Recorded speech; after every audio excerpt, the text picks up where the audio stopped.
दोस्तों, स्वागत है आपका एनटीटी एपीआई के एक और वीडियो में। आज का हमारा जो वीडियो है वो एनटीटी एपीआई पे बेस्ड एक थ्योरेटिकल कंसेप्ट पे बेस्ड है और ये एक इंटरव्यू क्वेश्चन भी है। क्वेश्चन ये है, पहले मैं आपको क्वेश्चन दिखाता हूं कि why do we need a custom entity in Drupal. ये क्वेश्चन पूछा गया है, इंटरव्यू में भी पूछा गया है। और एक सब्सक्राइबर ने भी ये क्वेश्चन पूछा था कि सर, जब हमारे पास में ड्रूपल ने हमको नोड एंटिटी बना के दी है जिससे हम लोग कंटेंट क्रिएट कर सकते हैं और कंटेंट टाइप भी क्रिएट कर सकते हैं, और ड्रूपल ने हमको यूजर एंटिटी भी बना के दी है, टेक्सोनॉमी भी बना के दी है, ये डिफॉल्ट ड्रूपल ने हमको बना के दिया है, तो फिर कस्टम एंटिटी की जरूरत यहाँ पर क्यों है? एक ये चीज है। और दूसरा ये है कि थोड़ा डिफरेंशिएट करना है कि कॉन्फ़िग एंटिटी और कंटेंट एंटिटी में किस तरीके से हम लोग अंतर देख सकते हैं।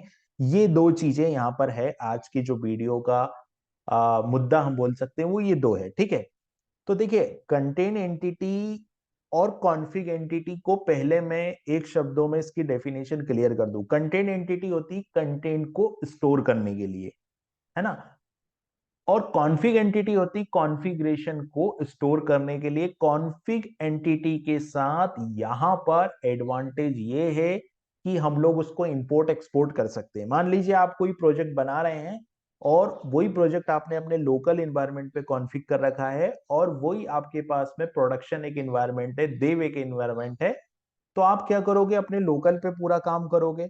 फिर आप क्या करोगे कि यहाँ पर एक्सपोर्ट करोगे, कॉन्फ़िगरेशन एक्सपोर्ट करोगे, और वही कमांड आप जाके सर्वर पे रन कर दोगे, तो जो कॉन्फ़िगरेशन है वो इंपोर्ट और एक्सपोर्ट हो जाएगा, आपको रीवर्क नहीं करना पड़ेगा।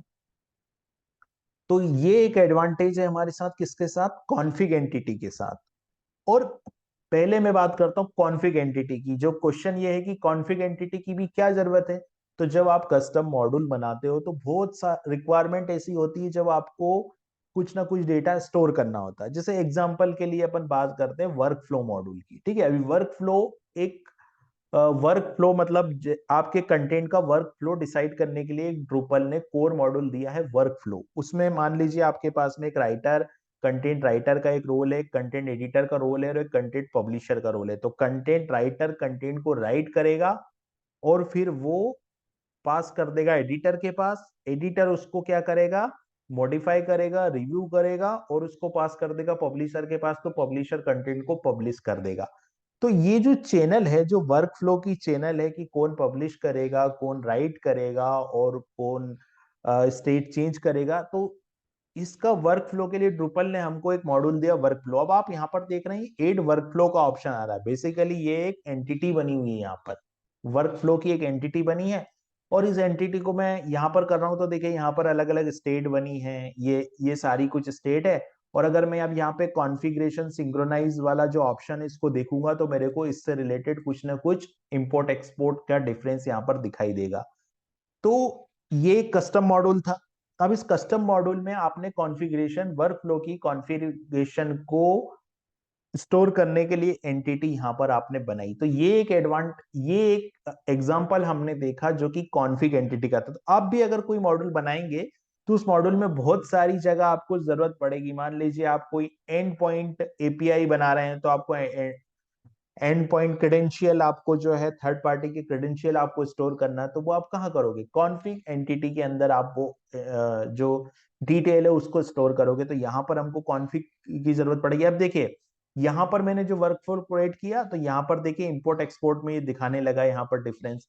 अब मैं क्या करूंगा, मेरे लोकल सर्वर से इस एंटिटी को एक्सपोर्ट करूंगा, तो ये YML के फाइल में एक्सपोर्ट हो जाएगा, और फिर सर्वर पे जाके कोड को डिप्लॉय करके सर्वर पे जाके मैं इंपोर्ट कर दूंगा, तो ये पूरी कॉन्फ़िगरेशन सर्वर पे हो जाएगी। तो ये तो था कॉन्फ़िग एंटिटी के बारे में कि कॉन्फ़िग एंटिटी की जरूरत क्यों है यहाँ पर। ठीक है, अब आता है बात कंटेंट एंटिटी की। तो कंटेंट एंटिटी में सवाल ये था कि कंटेंट टाइप तो ऑलरेडी बना हुआ है ना। कंटेंट, बात कंटेंट की करें तो कंटेंट टाइप का तो डिफॉल्ट नोड एंटिटी हमको मिलती है, और उसमें हम जितने चाहे उतने कंटेंट स्टोर कर सकते हैं और जितने चाहे उतने कंटेंट टाइप भी हम लोग क्रिएट कर सकते हैं। ड्रूपल अपने तरफ से बेसिक पेज और आर्टिकल, दो कंटेंट टाइप हमको क्रिएट करके यहाँ पर देता है। तो देखिए, बहुत सारी चीजें ऐसी भी होती जब आपको कंटेंट एंटिटी में भी आपको एंटिटी क्रिएट करने की जरूरत पड़ती है। एग्जाम्पल के तौर पे देखिए ग्रुप मॉड्यूल है ना। अभी ग्रुप मॉड्यूल क्या करता है, ग्रुप मॉड्यूल में भी हम लोग कंटेंट बनाते हैं, बट वो कंटेंट क्या करता है, एक सेपरेट ग्रुप बना देता है ना।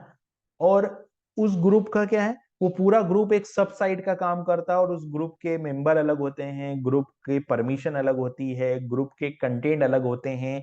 तो कंटेंट टाइप, कंटेंट तो हम वहां भी बना रहे हैं, लेकिन कंटेंट हम ग्रुप के अंदर भी यहाँ पर बना रहे हैं। तो हम लोगों को यहाँ पर एक एडिशनल काम करना था, और वो एडिशनल काम क्या था कि हमको उस ग्रुप के मेंबर भी बनाने थे और उस ग्रुप के कंटेंट भी हमको बनाने थे। तो हमने ग्रुप बनाया। तो यहाँ पर ग्रुप क्या है, एक एंटिटी है। ग्रुप यहाँ पर एक एंटिटी है, और आप जो ग्रुप बनाओगे उस पे आप मैनेज डिस्प्ले और मैनेज फॉर्म फील्ड ये सब कस्टमाइज आप कर सकते हो। तो यहाँ पर आपको कंटेंट एंटिटी की जरूरत पड़ी, क्योंकि आपने ग्रुप, आपको कंटेंट यहाँ पर स्टोर करने थे, तो यहाँ पर आपको कंटेंट एंटिटी की जरूरत पड़ी। तो ये रिक्वायरमेंट ये बताती है। आप जैसे मान लीजिए एक और मॉड्यूल है यहाँ पर कि वर्क फ्लो नोटिफिकेशन मॉड्यूल। तो उस वर्क फ्लो नोटिफिकेशन मॉड्यूल में आप लोग ईमेल भेज सकते हैं। तो जो ईमेल आप भेजेंगे, तो ईमेल की जो कॉन्फ़िगरेशन है वो अगर आपको डायनामिक रखनी है कि ये वाली स्टेट चेंज हो और ये वाले वर्क फ्लो पे हम कोई वर्क करे, तो जब स्टेट चेंज हो, जब कंटेंट क्रिएट हो, उस समय मेल जाए, तो वो मेल कैसे जाएगा, वो मेल ऐसे ही जाएगा, क्योंकि आपको कहीं ना कहीं मेल की कॉन्फ़िगरेशन स्टोर करनी पड़ेगी, मेल का कंटेंट स्टोर करना पड़ेगा, किसको भेजना है, कौन रिसीवर है, कौन सेंडर है, वो सारी डिटेल आपको जो है मेल की वो स्टोर करनी पड़ेगी। तो इन केस में क्या होता है, इस केस में जो है वो आपकी कंटेंट एंटिटी जो है वो यहाँ पर बहुत हेल्प करती है। तो मुझे लगता है कि अब इसका आंसर मिल गया होगा कि हमको content entity, custom content entity की क्या जरूरत पड़ी। मान लो आप बहुत सारे ऐसे चीज बनाते हो, आप जब कोई भी कस्टम मॉड्यूल बनाते हो तो आपको बहुत सारी चीज स्टोर करनी पड़ती, तो वो स्टोर आप कंटेंट एंटिटी के माध्यम से आप कर सकते हो। जैसे ग्रुप मॉड्यूल का मैंने बताया कि ग्रुप बना के, ग्रुप क्या है, ग्रुप एक एंटिटी है, कंटेंट एंटिटी है। तो आप एक ग्रुप बना लोगे, वो ग्रुप क्या करेगा, कंटेंट एंटिटी की जितने भी फीचर है, जैसे manage display, permission, manage form display, वो सब आपको प्रोवाइड कर देगा। और जो ग्रुप मॉड्यूल का कंसेप्ट है, उससे आप उसमें परमिशन लगा सकते हो, उसके अंदर आप रोल ऐड कर सकते हो। बेसिकली एक और लेयर वो चढ़ा देता है, जो कि ड्रुपल के कंटेंट के ऊपर एक ग्रुप कंटेंट की लेयर यहाँ पर हमको देखने को मिल जाती है। तो ये एग्जांपल था यहाँ पर ग्रुप एंटिटी का। अब अगर मैं कॉन्फिग एंटिटी की बात करूं, तो एक और एग्जांपल यहाँ पर है इमेज स्टाइल का। ये जो इमेज स्टाइल है, ये सब कॉन्फिग एंटिटी का भी यहाँ पर हमको एक एग्जांपल दिखने को मिलता है। तो जो इस वीडियो की समरी है वो यही है कि जब भी आप कोई कस्टम मॉड्यूल बनाते हो, तो आपको बहुत सारा डेटा स्टोर करने की जरूरत पड़ती है। अगर वो डेटा कॉन्फ़िगरेशन से रिलेटेड है, जहां आपको इंपोर्ट एक्सपोर्ट करना है चीजों को, तो आप वहां पर कॉन्फ़िग एंटिटी यूज करेंगे।